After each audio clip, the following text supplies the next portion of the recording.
जरा सोचिए, एक ऐसा साम्राज्य जो प्राचीन दुनिया की दो सबसे बड़ी ताकतों रोम और चीन के बीचों बीच खड़ा था। एक ऐसा साम्राज्य जिसने इतिहास का रुख ही मोड़ दिया। आज ये नाम शायद उतना जाना पहचाना नहीं लगता, लेकिन इसी ने संस्कृति, व्यापार और ज्ञान के सबसे बड़े संगम की नींव रखी थी। तो चलिए आज हम कुषाण साम्राज्य के इसी शानदार इतिहास से पर्दा उठाते हैं। तो सवाल सीधा सा है, प्राचीन भारत में पहलवों के जाने के बाद सत्ता की बागडोर आखिर किसने संभाली? यही सवाल हमें सीधे हमारे आज के विषय यानी कुषाण साम्राज्य के केंद्र में ले जाता है।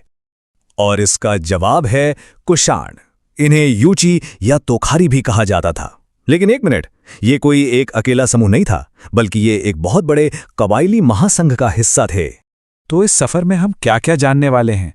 सबसे पहले ये कुषाण थे कौन, फिर देखेंगे कि उन्होंने इतने बड़े साम्राज्य की नींव कैसे रखी, उनके सबसे महान शासक कनिष्क का दौर कैसा था, उनकी कला और ज्ञान की दुनिया में गोता लगाएंगे, और आखिर में हम देखेंगे कि वो अपने पीछे क्या विरासत छोड़ गए। तो चलिए शुरू करते हैं पहले सवाल से। आखिर कौन थे ये लोग? इनकी कहानी शुरू होती है मध्य एशिया के विशाल मैदानों से, एक खानाबदोश कबीले के तौर पर। देखिए, यूची जनजाति असल में 5 कुलों में बटी हुई थी और इन्हीं 5 में से एक थे कुषाण। लेकिन धीरे धीरे इन्होंने बाकी के 4 कुलों पर अपनी धाक जमा ली और एक बड़ी शक्ति बनकर उभरे। और बस यहीं से शुरू होता है एक साम्राज्य बनने का सफर। ये वो दौर था जब उन्होंने अपनी खानाबदोश जिंदगी को पीछे छोड़ दिया और एक मजबूत राजवंश की नींव रखी। इस विशाल साम्राज्य की नींव रखने का श्रेय जाता है कुजुल कड़फिसेस को। यही वो शख्स था जिसने बिखरे हुए यूची कबीलों को एक झंडे के नीचे लाकर खड़ा किया और कुषाण साम्राज्य की शुरुआत की। एक ऐसा साम्राज्य जो आने वाली कई सदियों तक इस पूरे इलाके की तकदीर लिखने वाला था। इनके साम्राज्य की विशालता का अंदाजा लगाना है तो बस इनकी 2 राजधानियों को देख लीजिए।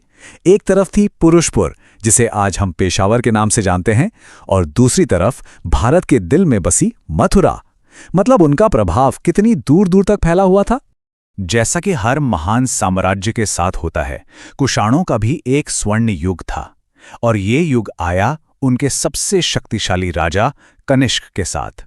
कनिष्क सिर्फ एक विजेता नहीं था, बल्कि एक महान निर्माता और ज्ञान का संरक्षक भी था। कनिष्क की विरासत आज भी हमारे बीच जिंदा है, बिल्कुल हमारे सामने। 78 ईस्वी में अपने राज्याभिषेक के समय उन्होंने शक संवत की शुरुआत की, और कमाल की बात यह है कि यही कैलेंडर आज भी भारत सरकार आधिकारिक तौर पर इस्तेमाल करती है। सोचिए, इससे बड़ा उनके प्रभाव का और क्या सबूत हो सकता है। लेकिन कनिष्क की शक्ति और इतनी दौलत का राज क्या था?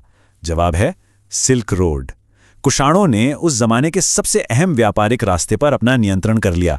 इससे न सिर्फ उनके खजाने भरे, बल्कि विचारों और संस्कृतियों का एक ऐसा संगम हुआ जैसा पहले कभी नहीं हुआ था। और उनकी अमीरी का सबूत वो हैं उनके सोने के सिक्के।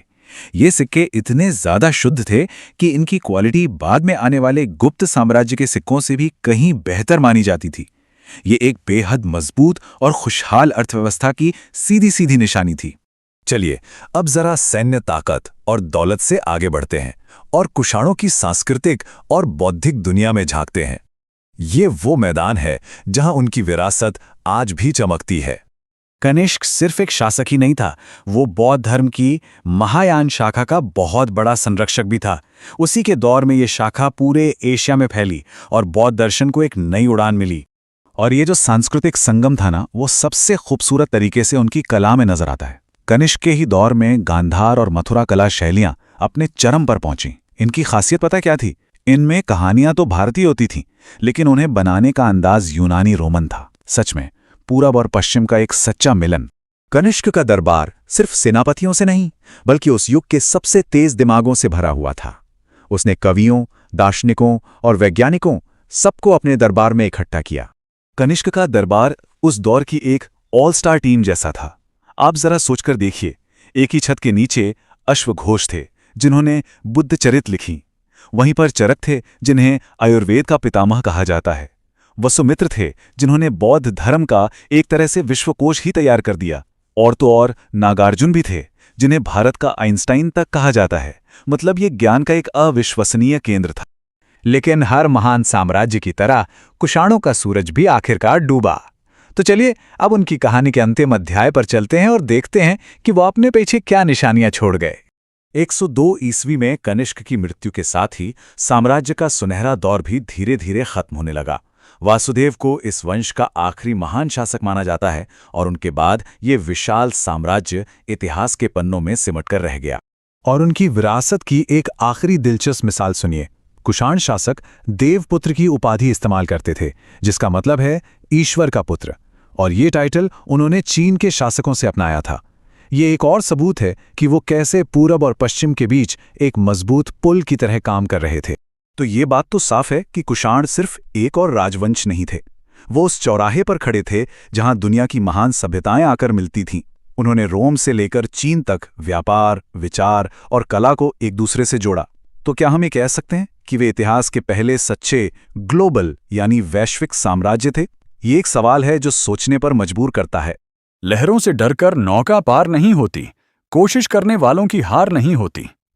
नन्ही चींटी जब दाना लेकर चलती है, चढ़ती दीवारों पर 100 बार फिसलती है। मन का विश्वास रगों में साहस भरता है। चढ़कर गिरना, गिरकर चढ़ना न अखरता है। आखिर उसकी मेहनत बेकार नहीं होती। कोशिश करने वालों की हार नहीं होती।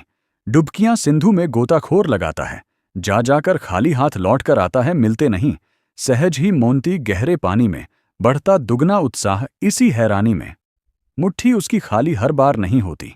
कोशिश करने वालों की हार नहीं होती। असफलता एक चुनौती है, इसे स्वीकार करो।